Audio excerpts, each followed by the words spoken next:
Hare Rama, Hare Rama, Rama Rama, Hare Hare. Hare Krishna, Krishna Krishna, Krishna Hare Hare. Hare Rama, Hare Rama, Hare Hare.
Hare Krishna, Hare Krishna, Hare Krishna, Krishna Krishna,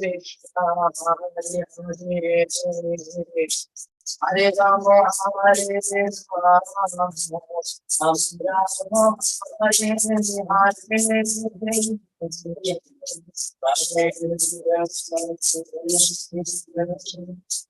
Hare Krishna, Hare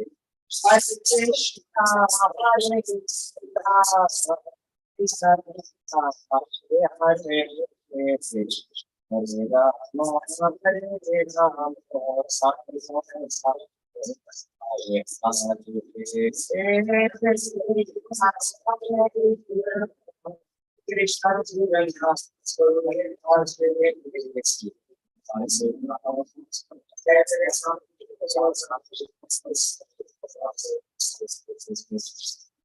Hare Krishna, Hare Krishna, Ram Krishna Krishna,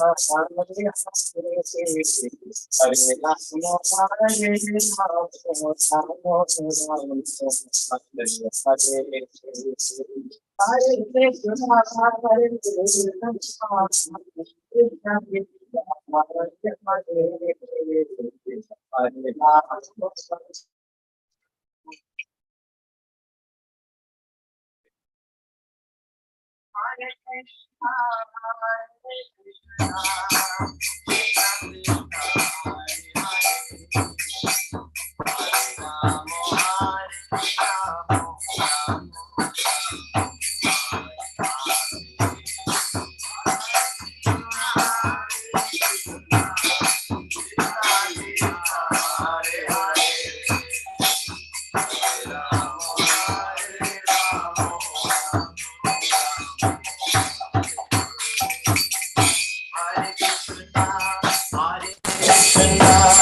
Krishna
Om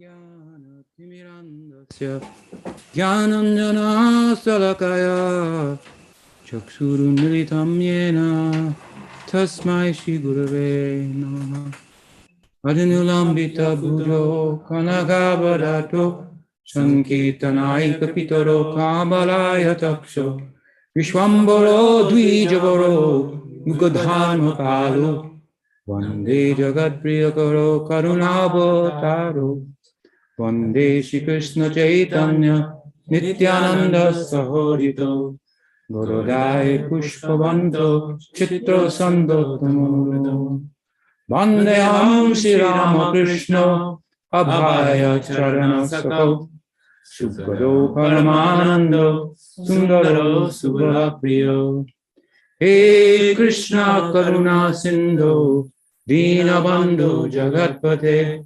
Gopesha Gopika Kanta Radhakanta Namostute Tapta Kanchana Gaurangi Radhe Vrindavaneshwari Vrishabhanu Sute Devi Pranamami Hari Priye Shri Gauri Vaishnava Guru Parampara Ki Jai Shri Shri Dauji Gopal Ki Jai Shri Chaitanya Charitamrita Ki Jai Lord Premanande.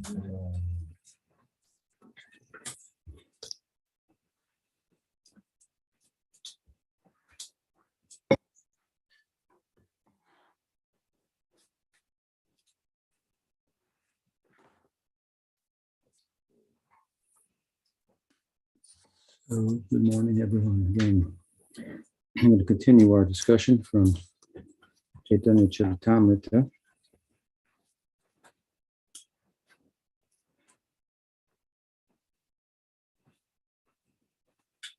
The book is, of course, about a life, Leela, the teachings of Chaitanya Mahaprabhu. So, Chaitanya Charit means character. Amrit. Amrita means Mritu means death. Amrita means deathless. And Amrita means nectar, like the Spaniards came here looking for what? Gold.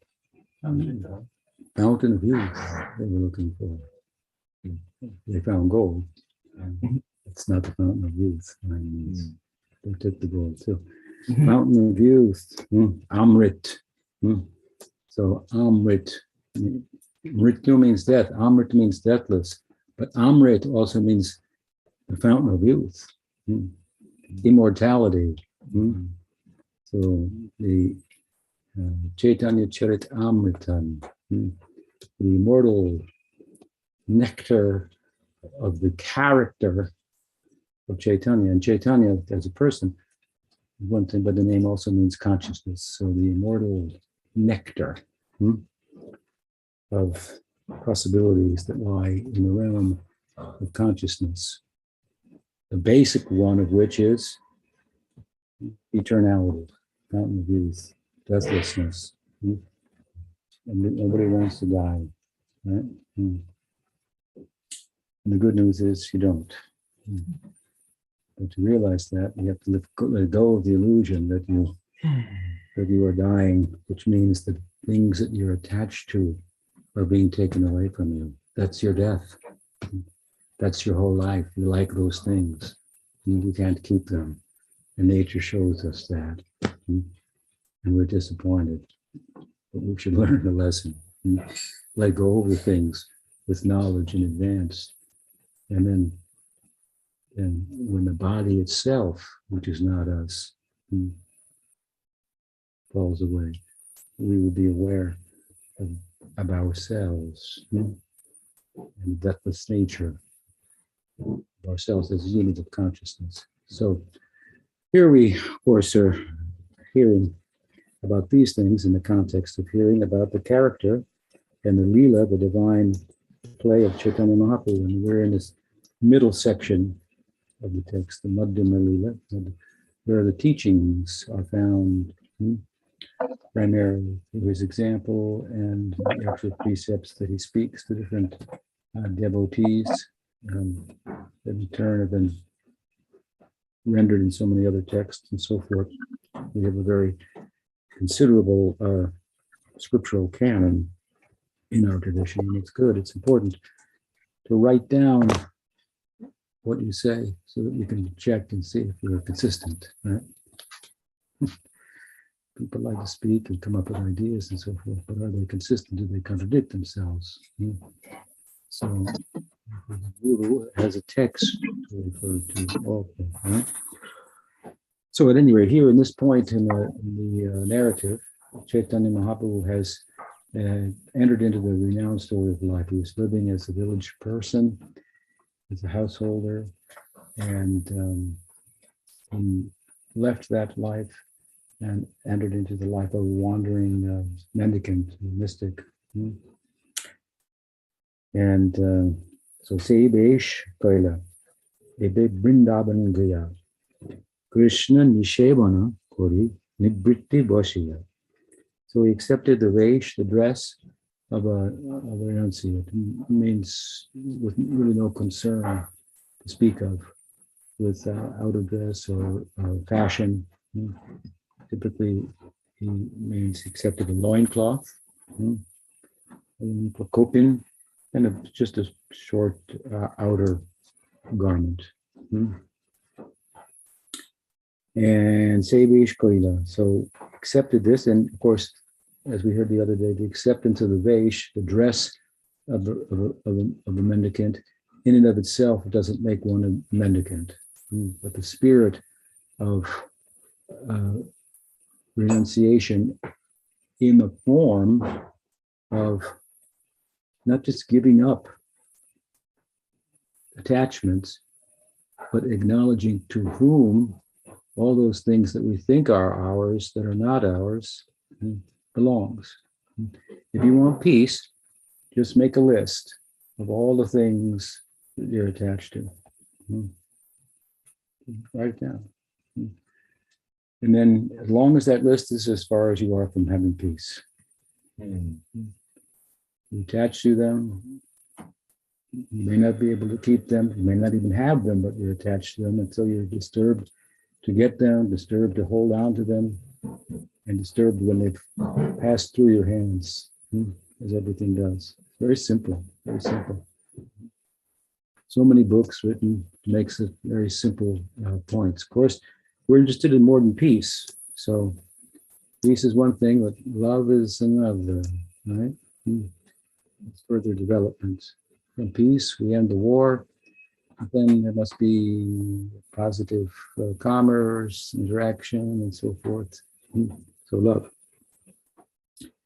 So here, the idea, as we heard the other day, he accepted the dress of a renunciate. Of course, he received the mantra and so on and so forth, but simply accepting the dress is not sufficient. One has to actually be a renunciate. And the form that his renunciation took, this is very significant. Because as I said, renunciation, detachment in and of itself is not an anga or a limb of the body of our path. It's a result of the path. So what is the limb itself? Ironically, if you will, it's attachment. Now, how can a detachment come out of attachment? How can vairagya, detachment, come out of sangha, attachment? So the idea is that there is something positive to be attached to. Bhagwan. We're the part and parcel. He is the whole. So we use our senses in the service of the senses of Krishna. Then we'll be detached from sense objects. When we contact sense objects, objects of our sight, objects of our hearing, of our tactile sense, and so forth. We get impressions, good, bad, happy, sad, hot, cold, I like this, I don't like that. An identity arises out of those attachments. We are our attachments, metaphysically speaking. Right? Now, if an identity arises out of such attachments as it does, that little two-word letter, my, turns into I. And that I is an illusion because nothing is actually mine. So an identity is arisen, but it's a false one. So if we are to do away with the false identity, then we must have a real identity. And how will that identity arise? Well, if we understand that nothing belongs to me, okay, that's a big lesson. But then the further question would come, a very thoughtful person, who does it belong to? I'm not in control of it. Who's in control? Would it be reasonable to conclude there's no one in control because I'm not in control? That seems a little egocentric, right? I decided I'm not in control. I've come to that position. But there's no control. No, it does seem to be an order to things, and life seems to be purposeful. Humans feel that. They feel there's meaning, there's purpose to be found, to be realized, right? So the Godhead is like where we say that therefore everything belongs to Him. Bhoktaram yagatapasam sarvaloka maheshwaram. Krishna says everything belongs to me. I'm the beneficiary of all sacrifices. Well, it sounds like, what's left for me? Then he says, Suhridam sarvabhutanam. One who accepts this becomes my friend. Now, if you become the friend who owns and knows everything, then you don't have to struggle to own anything or know anything. You've got a friend who knows everything, owns everything. You're in good shape, right? This is the idea of bhakti. So attach oneself to the actual knower, owner, and controller by using the senses in relation to sense objects for the pleasure of Krishna. What if it's pleasurable for bhakti, favorable for bhakti or service to Krishna, for example, to rise early in the morning, although it's not pleasurable to my senses because I want to sleep later, still I rise early because it's favorable. So I transcend this way the dualities that arise from the senses, and I have a new standard. If it's favorable for God, I do it, whether it's uncomfortable or not. If it's unfavorable, even I like it, I give it up. So a new identity arises out of this, a spiritual identity in relation to Krishna, right? After all, again, an identity arose out of contacting sense objects for the pleasure of the senses. If instead of the pleasure of my senses being the center of my focus, the pleasure of Krishna's senses is the focus, then I contact sense objects for his pleasure. Another identity is going to arise, an identity that is, in a basic sense, I'm a servant of God. Now, the nature of my service, the details of that, they will come out as the service attitude, ego develops and does away with the serving ego. You see, the senses and the sense objects are not the problem. It's how we use the senses in relation to the sense objects. Over at my cabin, I have a little hive of stingless bees. One of them came out and landed on my lap, so I took a few pictures of him close up. Very beautiful little fellow. Stingless bee. So we think, there's a problem with the bee. It's a bee. It's going to sting, right? So there's a problem with the senses. But if you take the sting out of the bee, then you just have honey, right? They make and it's very medicinal, very nice, very, very nutritious and medicinal honey. So if you take the sting out, if you stop using the senses as if the object of the senses are yours to control, they're not. That's why they resist. The world is not going to fit inside of your mind. It would be unreasonable to think my happies, my sads, my goods and bads, the whole world would agree with. That's unreasonable, right? But we unconsciously conduct ourselves as if that should be the case, and things are not cooperating with me because they have a purpose of their own in relation to God, not just to the purpose that I have come up with in my head, based on my sense perception. Senses may tell you it's hot. My senses may tell me it's cold. Which is it? Either one is a false, inaccurate, limited reading. So to get beyond such dualities, right? This is this 101 of spiritual life. And here is the method that was accepted by Chaitanya Mahaprabhu. Not simply what would be a very arduous task of detaching myself from sense objects and interacting with them. Taking, this is the realm of karma. I'm taking from the world, and the more I take, well, the more I owe. So if I get that, I stop taking. Well, I'm going to just sit and like stare at the wall and try to stop thinking and so forth. That's a tall order, right? But if I, because I have certain momentum, the momentum I'm going with for lifetimes is that I'm attracted to sense objects. And so if I could take advantage of that momentum and just steer it towards pleasing Krishna, his senses, then I have a user-friendly way to overcome the dualities and conquer the mind, right? So Mukunda Seva said he accepted this idea of renunciation. Renunciation, properly understood, is the first step in love. It doesn't look like it. Because for renunciation, you may give up your wife or husband or family and become a world soul, right? Looks like, oh, he doesn't love us. But you were stepping away from something to see it from another vantage point, what it is. And it's not what you think it is. She's not my wife. She's not my child. It's some situation that I'm in as a result of my previous karma. I have to deal with it appropriately and so forth. But as knowledge, real knowledge makes ingress into my consciousness, then I can step away from that and become a bigger lover. In other words,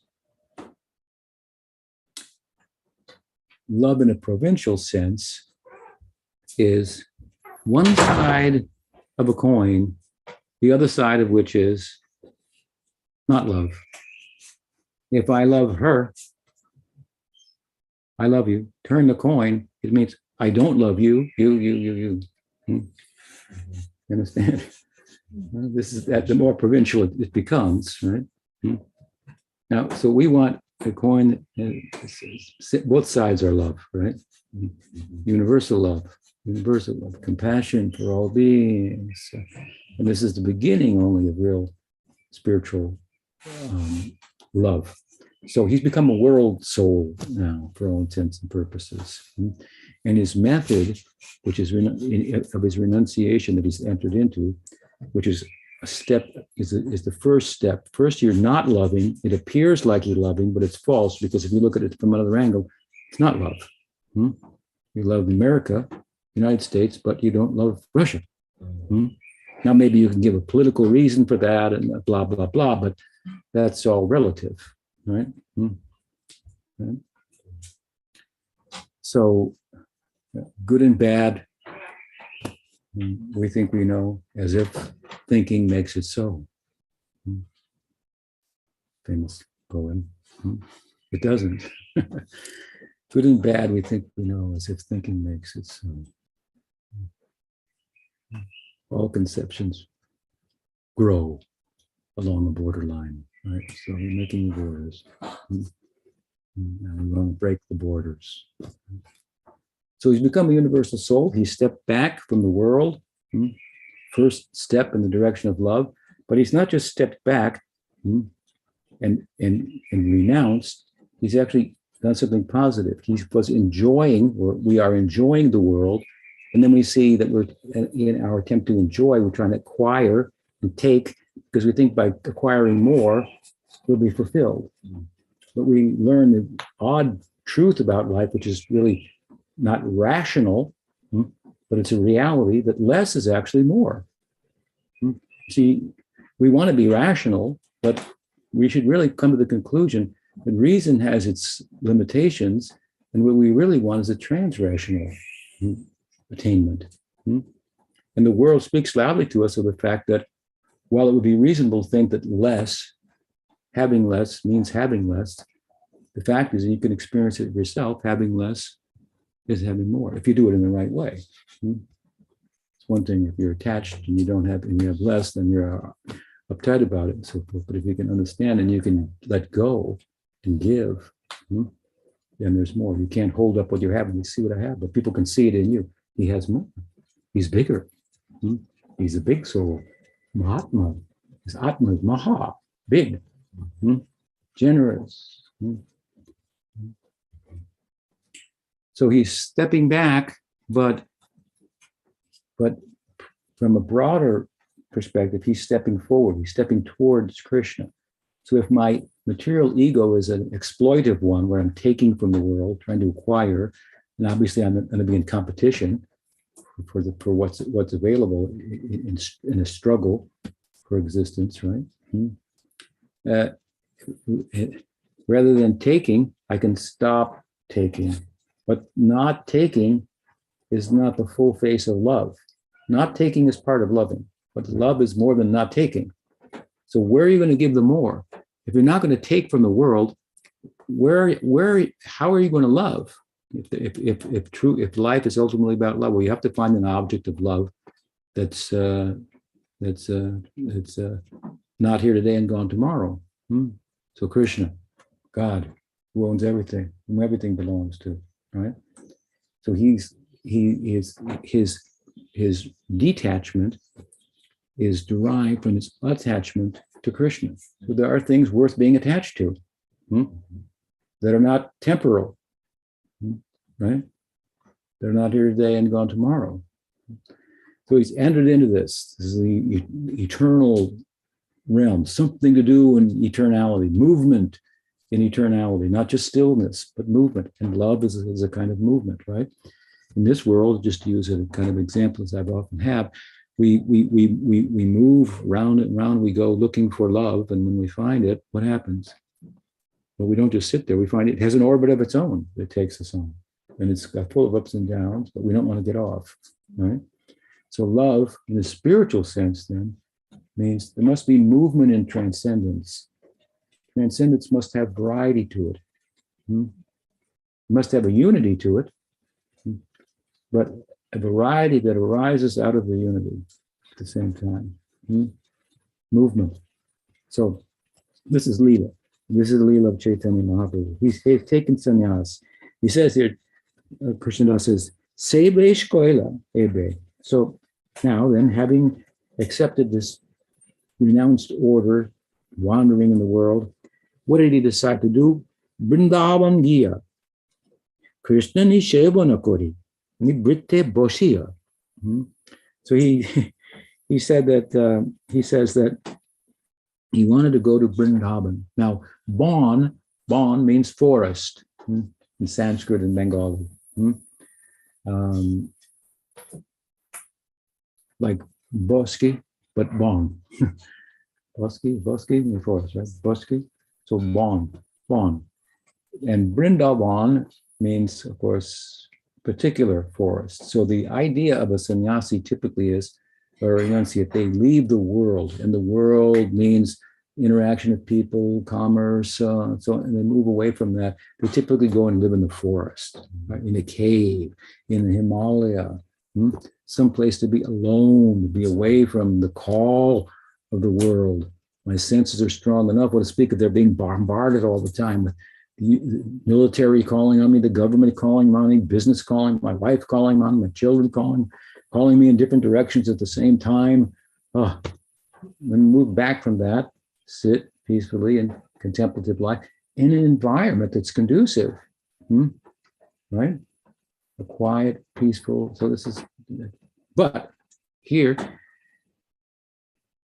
in this regard, he has chosen to go to Vrindavan, this Bon, which is the principal forest in Bharata, in India, where Krishna is said to have appeared thousands of years ago, performed his Leela drama, his play, when God plays, right?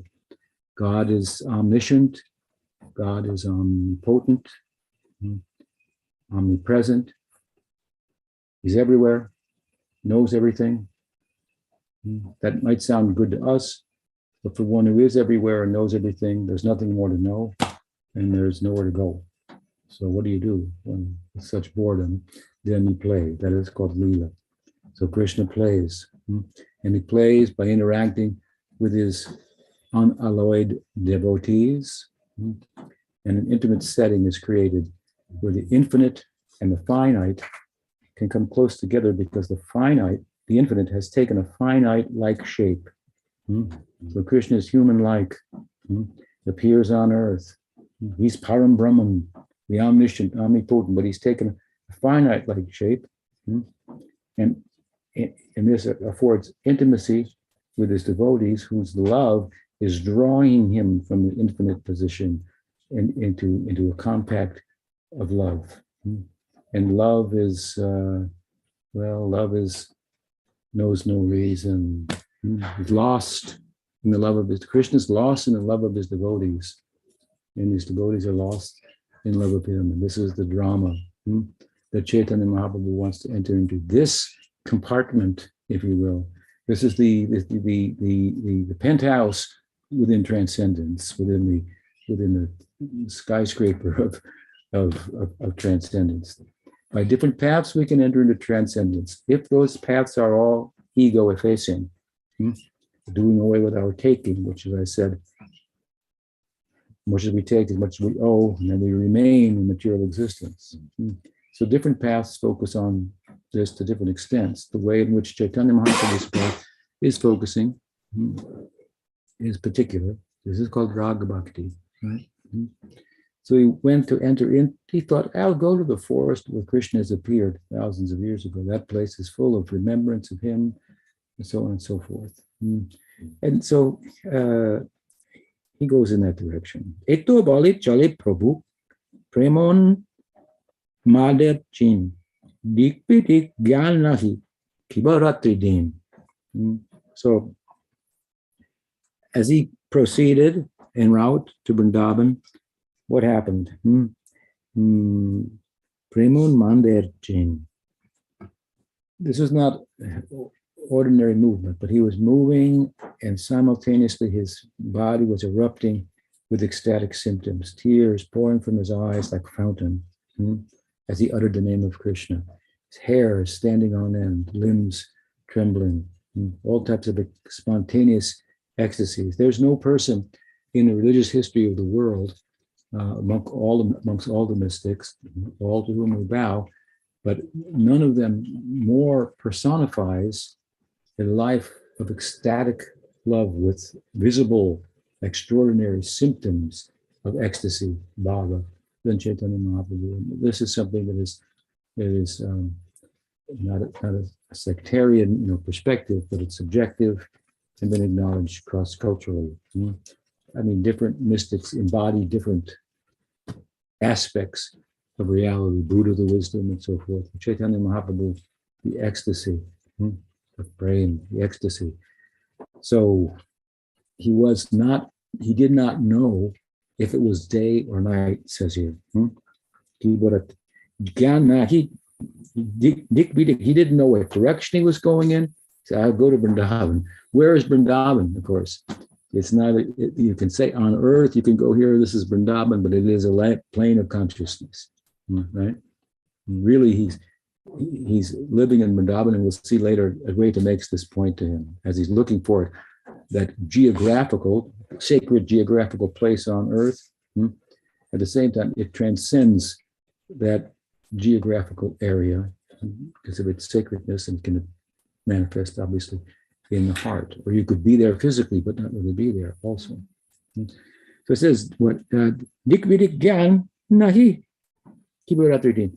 He didn't know what direction he was going, where he was going, north or south. He didn't know if it was night, din, or day or night. Din ratri nahi.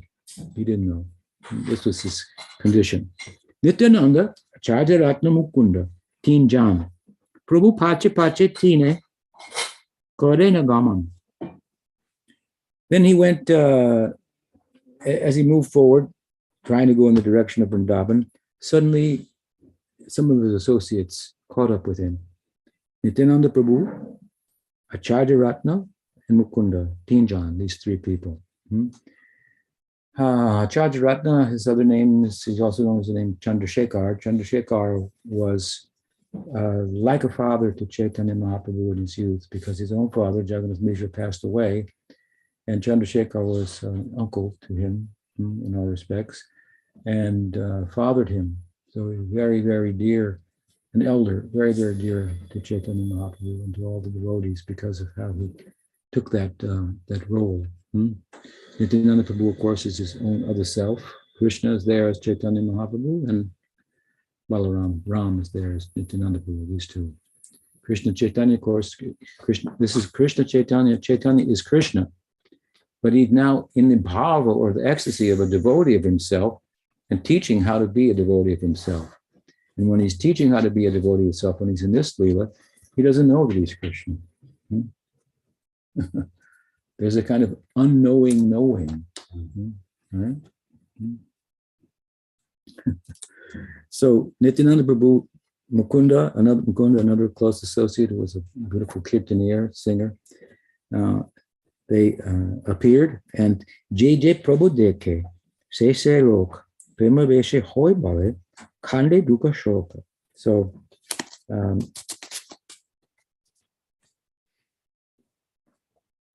as Chaitanya Mahaprabhu passed through the district that he was in, it says here, people saw him. Now these three have come to accompany him, but aside from that, people saw him, and when they saw him, they said, Bolo Hari Hari. They automatically chanted Hari. Hari is a name for Krishna. It means he who takes away, who steals your heart. So you can't put anything else in your heart. You have no room for any other desires there, which are all problematic. In the form of his name, particularly. Famous story is there are two policemen, one complained to the other. One said to the other in India, it's very good that our God is a thief. Krishna is known in his Leela to be a thief. He steals butter, he steals yogurt, he steals, of course, the hearts of his devotees. They call him Hari, who takes away, who's stolen our heart. So the policeman said, it's very good that Krishna is a thief. And the other one said, no, that's the whole problem. We're trying to tell people not to steal, and our God is, is a thief. The first one said, no, you should understand. In the form of his name in particular, thieves don't care for high walls or locked doors. And that's exactly what we erected around our hearts. High walls, locked doors, and he goes in anyway. In the form of his name. He goes in anyway. We didn't even know it. He goes in and starts to cleanse the heart. Such is the power of Hari Nam, the name of Hari, Krishna Nam, right?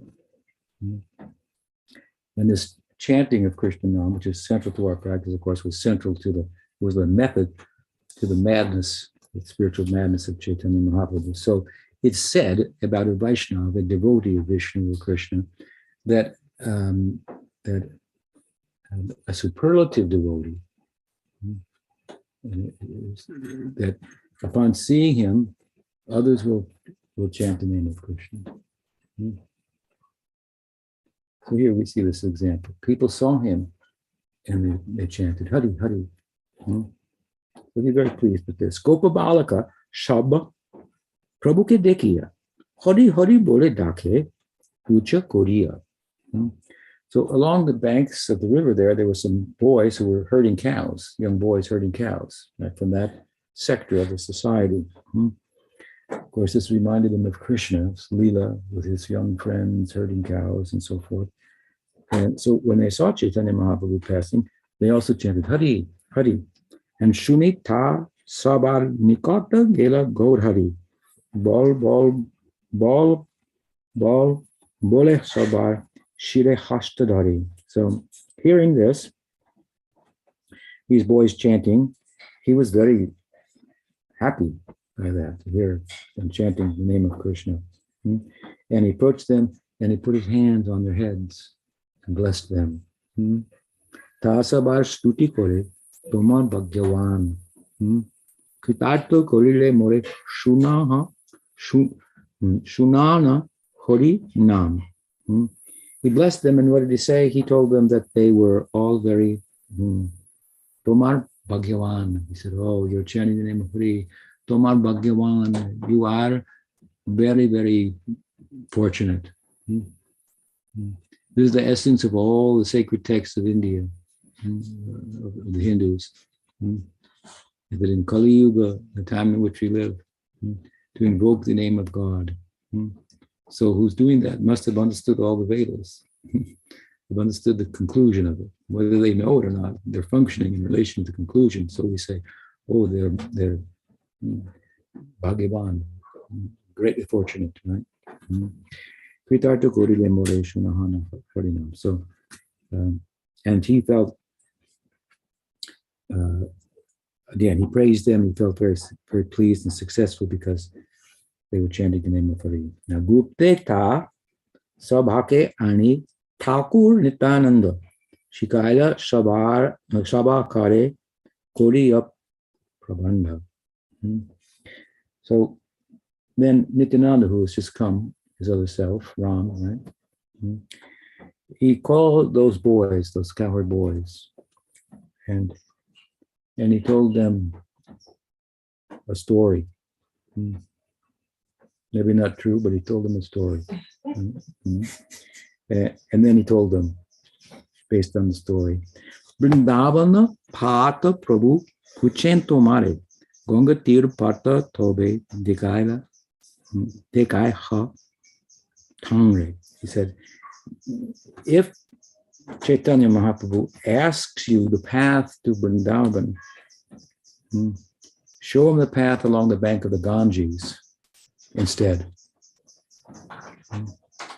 So he told us some story, whatever that was, that, and of course, these are all, the Abhira, Vaishya class of people, where it's all right to say, for you, I make no profit.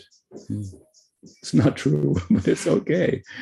Brahmins always have to tell the truth, but amongst the Vaishyas, for you, sir, I make no profit. They can do mercantile activity, or they can do agriculture and so forth, as the system, the social system was at the time. So for them to tell us, for Nityananda Prabhu to tell them a story, it's right out of the Braj Leela, right? Tell them one thing. And he had a purpose in mind. So Tabe Prabhu Puchilen, Shuna Shishugan, Kahadeki Kon Pate, Jaba Brindavan, Shishu Shab Gangatira, Pata Dekoila, Se Pate Aveshe Prabhu, Gamana Korila. So the boys, they were questioned then by Chaitanya Mahaprabhu. Where is the path to Vrindavan? And they showed him the path along the Ganga instead. The Ganga, he wanted the path leading to the Jamuna. Jamuna is the famous river in Vrindavan. They told him he was at the Ganga. He was wandering for 3 days after accepting the Name Lord. He didn't know where he was. He wanted to go to Vrindavan. Vrindavan would take him a lot more than 3 days to get there, but he didn't know if he passed 3 days or 30 days or 300 days. It was beyond time. They found him in this condition. And what Nityananda Prabhu really wanted to do was bring him back to Advaita's house, where all the devotees could come and have his darshan, see him and so forth. And they could sort out like how he was going to conduct his sannyas life without losing connection with them, right? So he proceeded along the bank of the Ganga in ecstasy. Acharya Rat Nere Kohe Nityananda Gosai Shigra Jaha Tumi Advaita Acharyara Dhani. The Lord proceeded along the bank of the Ganga, and then Nityananda Prabhu asked Chandrasekhar, Acharya Ratna, go to the house of Advaita and bring the devotees, call the devotees from Vrindavan, because he left in the middle of the night, took sannyas, and all the devotees woke up, and the joy of their life, Chaitanya Mahaprabhu in Vrindavan, Nimai Pandit, Vishwambar Mishra had taken sannyas, left them. So it's a huge event for them, right? Very surprising to them. So he called, bring them to the house of Advaita, and then he's going to bring Chaitanya Mahaprabhu to the house of Advaita. So, Prabhu Lai Jab Ami Tanghara Mandire Sabadhani Rohen Jena Noka Lang Chatire. Chaitanya Mahaprabhu told him, Chaitanya Mahaprabhu, he told Acharya Ratna that I'll take Chaitanya Mahaprabhu to the Ganges at Shantipur, near the house of Advaita, and tell Advaita to meet us there. at the shore, along the banks in Shantipur, near his house, along the bank of the Ganga. Tobinabudvipe tumi koriha gaman sachi saharancha aisha shab bhaktagan. After that, Nityananda Prabhu continued, and then I will go to Advaita's house, and you go to Navadvip and return to Sachi, Chaitanya Mahaprabhu's mother, and all the other devotees, right? As I mentioned. So, Tangre Pathaya Nitanda Mahashai, Mahaprabhu Agde Asi Dila Parichai. After sending Advaita or Charirat to the house of Advaita, Nityananda Prabhu went before Chaitanya Mahaprabhu and announced, I'm here in your company, see me. And Mahaprabhu was in ecstasy, and he asked where Nityananda was going. And he said, I'm going with you to Vrindavan. And Prabhu Kohe, then when he asked Prabhu Nityananda how far it was for Vrindavan, he said, it's right here. Just see, this is the river Jamuna, right here. So, Eto Bali Anila, Tanre Ganga Sanidhane, Aveshe Prabhura Hoila, Gangare Jamuna Gyane. Saying this, Nityananda Prabhu took Chaitanya Mahaprabhu near the Ganges, and Chaitanya Mahaprabhu in his ecstasy thought the Ganges to be the Jamuna. And so what did he do? He said, oh, Ahobhagya, how fortunate. Jamuna re Pulina Darshan. I'm here on the banks of the Jamuna having the darshan of the sacred river. Etta Bali Jamuna Korina Stavan. Thus he began to offer a stava, prayer to the Jamuna. Chiralanda Bano Sada Nanda Suno. Pada Prema Patri Prabha Brahma Gatri. Agkhanam Pavitri Jagat Chema Datri. Pavitri Kriya No Vapur Mitra Putri. Well, this is actually a prayer from a work of Kavi Karnapur. So we can see here what the nature of this narrative. Krishnadas Kaviraj is telling a story, details of which he himself is filling in, although he wasn't personally there, based on his vision, based on having heard from other devotees, and common spiritual sense. So he's chosen, he understood Chaitanya Mahaprabhu would have offered respect to the Jamuna. And this is a typical prayer that he would have cited. So the prayer says, oh, Jamuna, you are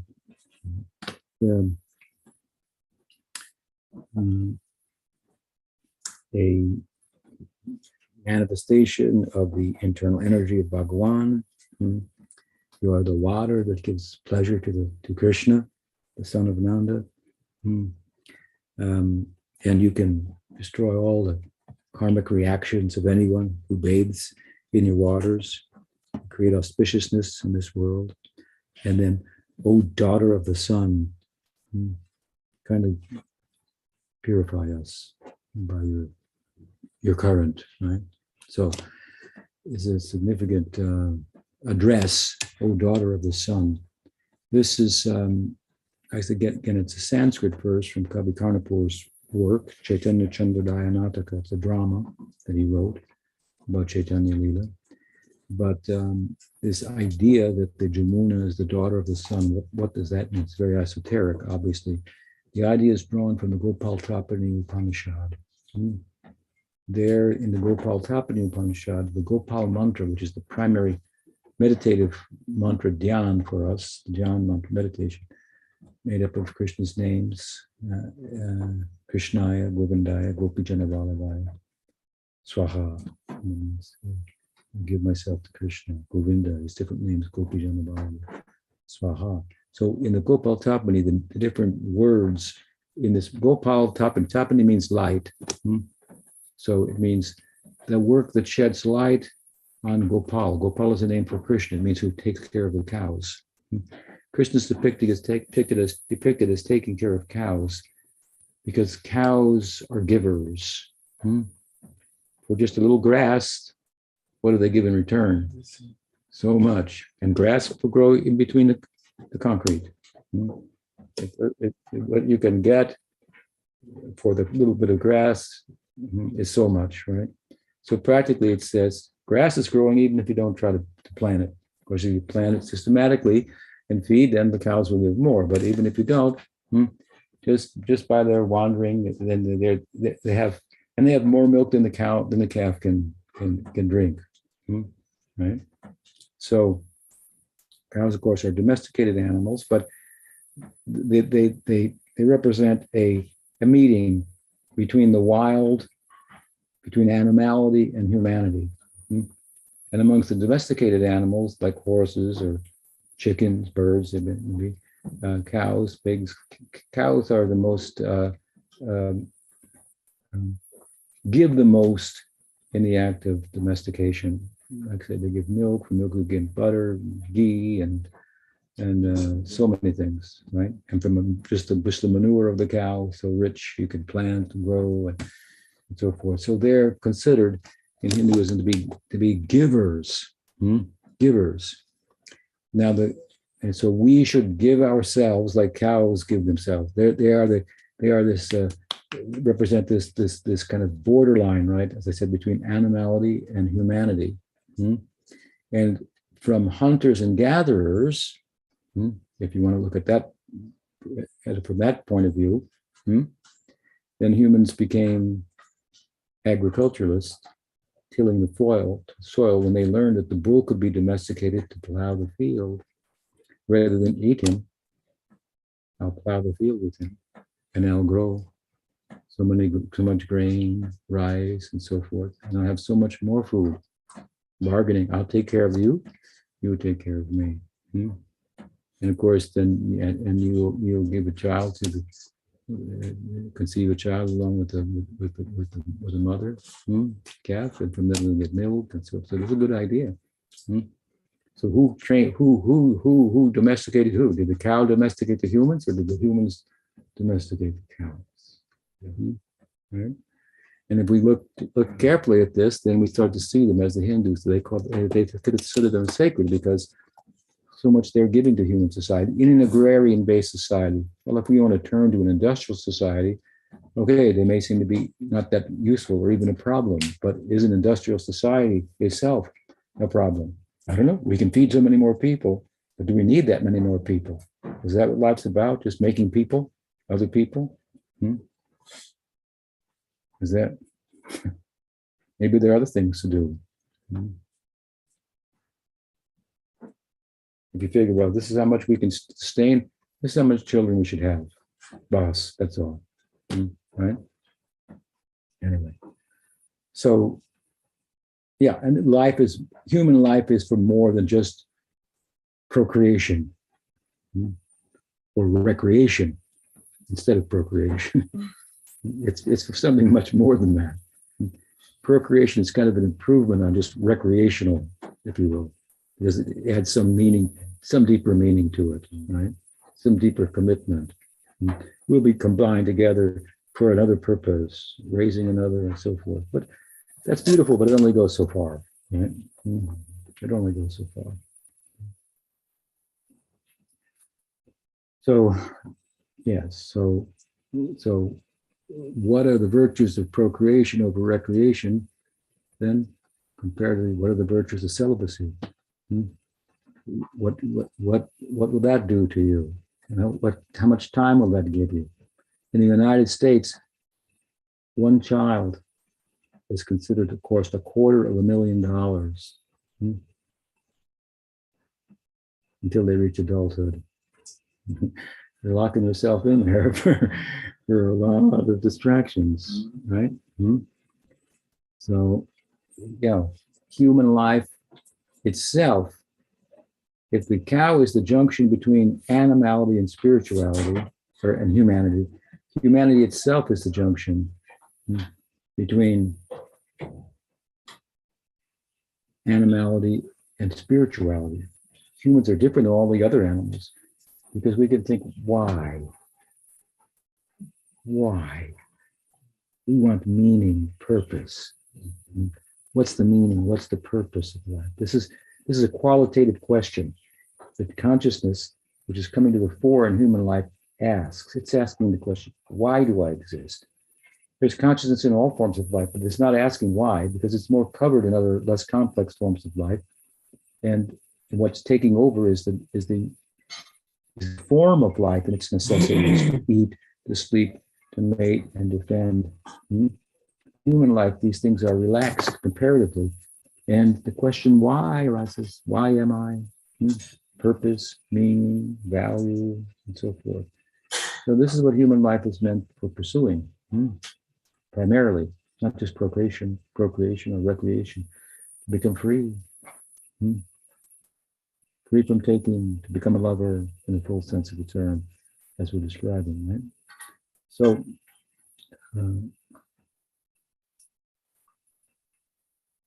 now we were talking about what Gopal's happening. So,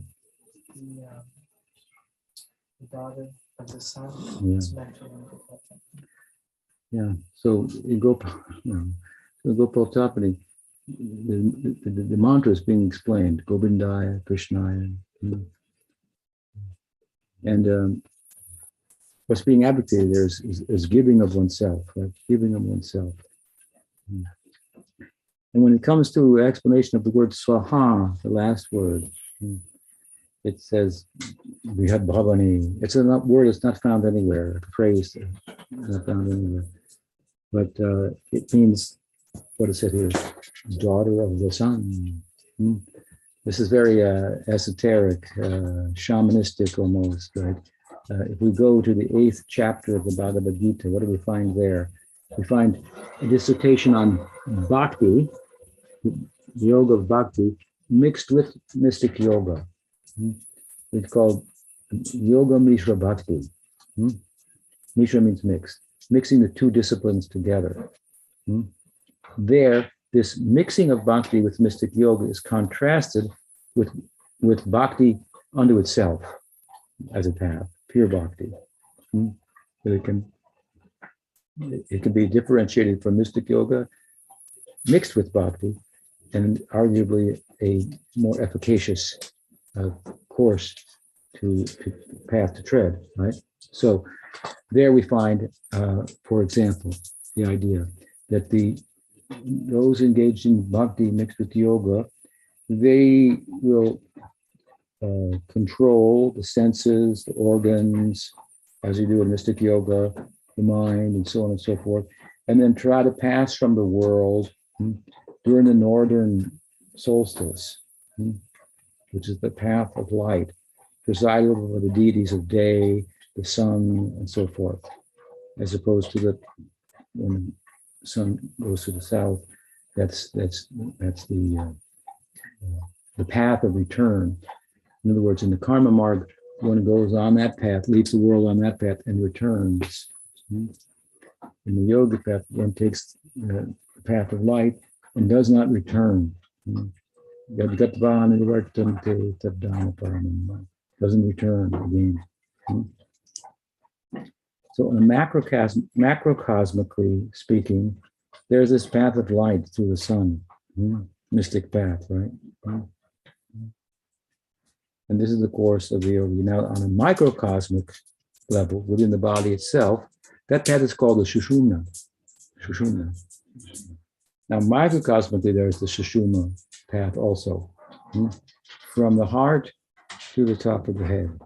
But the Atma can enter that path and then come out there, and enter the macrocosmic path, and enter Brahman, never to return. This is the idea. This is called the Sushumna. So Jamuna as a river, which appears in Krishna's Leela, that Leela transcends the microcosmic or macrocosmic path, which are all within material existence. It's in transcendence, right? And there the Sushumna takes the form of a river. So it has different ways in which it manifests, the Sushumna. Now that domain is non-different than Krishna. The abode of Krishna is non-different than himself. So looked at it from that perspective, the Tantra describes the Sushumna, the Jamuna, as his central nervous system, right? It's like I said, going up to the top of the head. And so we find Gopakumar, when he was in Vrindavan on earth, Krishna appeared, right, in his meditation. And then before his eyes, he chased after him. Krishna disappeared and he fell into the Jamuna, Gopakumar. He fell into the Shushumna. And the river took him to Goloka. Took him beyond. What kind of river is that, right? So Chaitanya Mahaprabhu he wanted to bathe in the river. He knows all these things. He offers his prayer like this: Daughter of the sun. Daughter of the sun means that of course, the sun is the big light in the world, right? Brihad Bhavani means like this. So the daughter of the sun. Brihad Banu, here are the words used, means light. Brihad Banu means great light. So great light in an ordinary sense, if you don't go deeply into the verse, means the sun. But the light of everything, what does Gayatri say? Bhur, Bhubaha, Swa, Tat, Savitur. So you have the realm of Bhur, Bhuva, Om, Bhur, Bhuva, Swa. This means like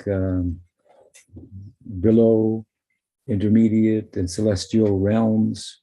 Om, Bhur, Bhuva, Bhuva, Swa, Tat, Savitur. Savitur means the self, the light of the world. He lights all these realms, give them all meaning and purpose. We should focus on that in the world. We should not focus on going here, there, up, down, but in. You want to go to the moon, good, we can say, but what were you looking for? What do you think you might find there? What are you really looking for? You want to go to the moon? Somebody wants to go to Mars? What are you looking for? We're all looking for ourselves. That's what we're looking for. And that's the real wealth. The journey is inward and it's mystical. It's not going to be charted in the laboratory. So they just deny it. It doesn't exist. Talk to the mystics, then tell us. They have not gone somewhere. When they've harnessed the human passions, you may be a scientist wearing a white coat, but how objective can you be? You're still a human. But the mystic is not human. If he or she has mastered the human passions, that is miraculous.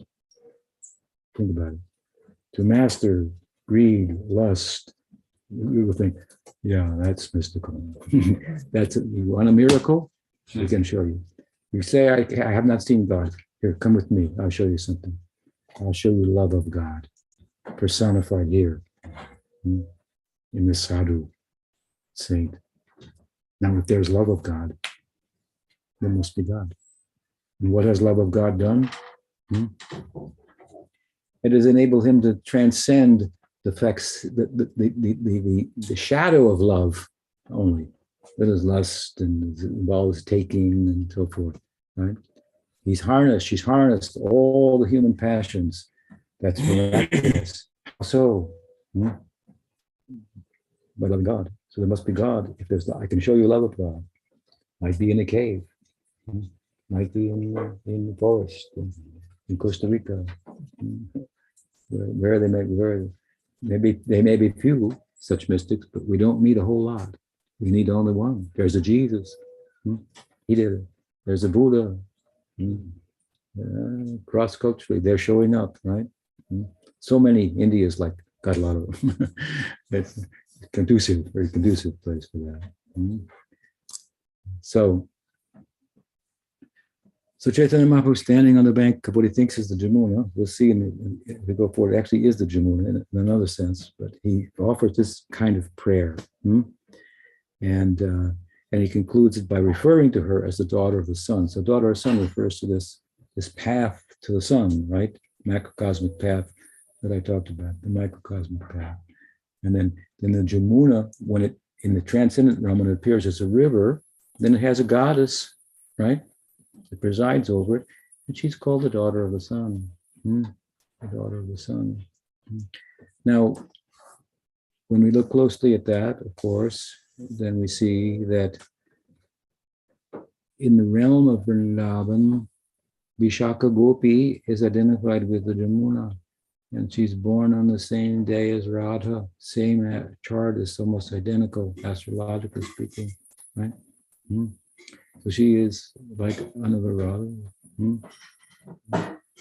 Vishaka. And Radha is, her according to her chart, she comes under the influence of the sun. And her father's name is Vrishabhanu.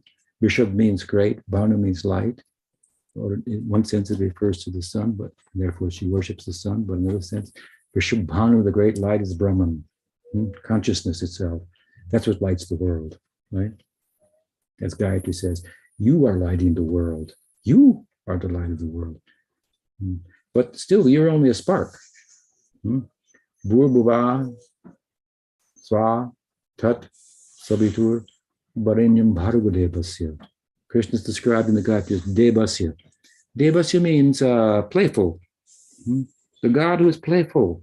Devasya, playing. That is Krishna. He has nothing to do.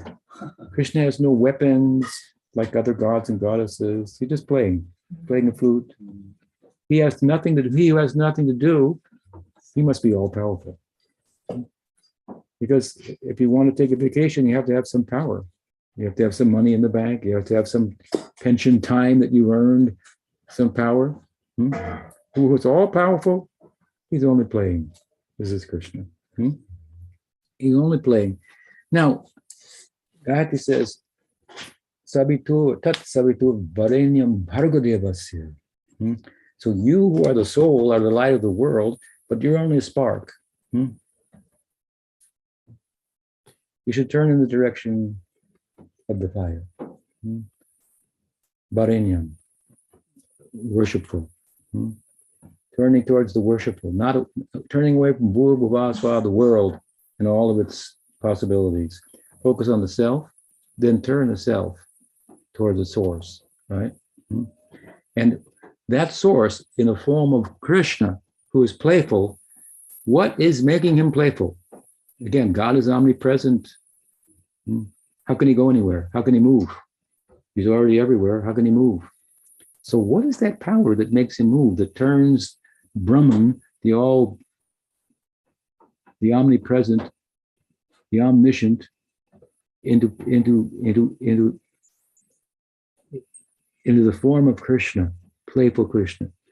This is his internal Shakti that Radha is the full personification of. Her father's name in the Leela, in the drama, is Vrishabhanu. She is Vrishabhanu Nandini. Nandini means who gives pleasure. Who gives pleasure to the highest light? Who gives pleasure to Brahman?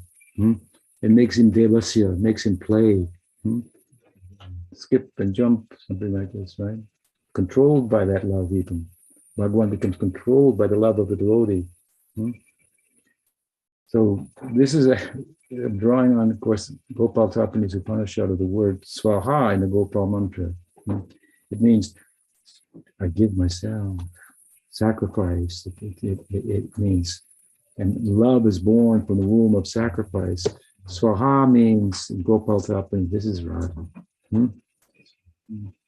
She is connected to the great daughter of the sun via her other self, in a sense, Vishaka. So Mahaprabhu, all these thoughts are in Mahaprabhu as he cites this beautiful verse in glorification of the Jamuna. And standing there without a second garment after bathing, suddenly Advaita arrives in a boat, as Nityananda Prabhu had told him to do, bringing some dry garments. He says, I brought some dark. And Mahaprabhu says, well, what are you doing here? And I thought, how did you get to Vrindavan? He said, actually, you're in Shantipur. Nityananda Prabhu told me this was the Jamuna. Why did he cheat me? Advaita says, actually, this is a place where the Jamuna and the Ganga meet, and one side is the Jamuna, and the other side is the Ganga. So actually, you did touch the Jamuna, but you're not quite in Vrindavan yet, because it's a long, long river. Why don't you come to my house, and we'll have some prasadam, take a meal, and talk it over. So he reins him in this way, brings him to Shantipur.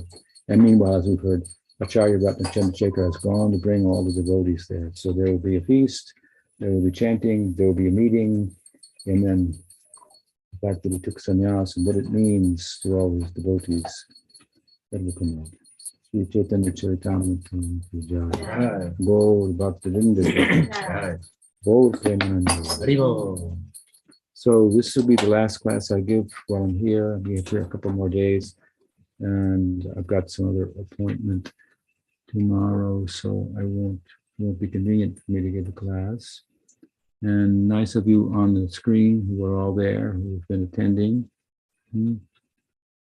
And nice to see some of you. I can't see all of you, but some of you. And Sunday I'll be traveling, so usually we gather for question and answers on Sunday. I won't be available for that, but I'll be back at Audaria, Northern California, and the following Sunday we'll connect again. Or back to Vrindavan.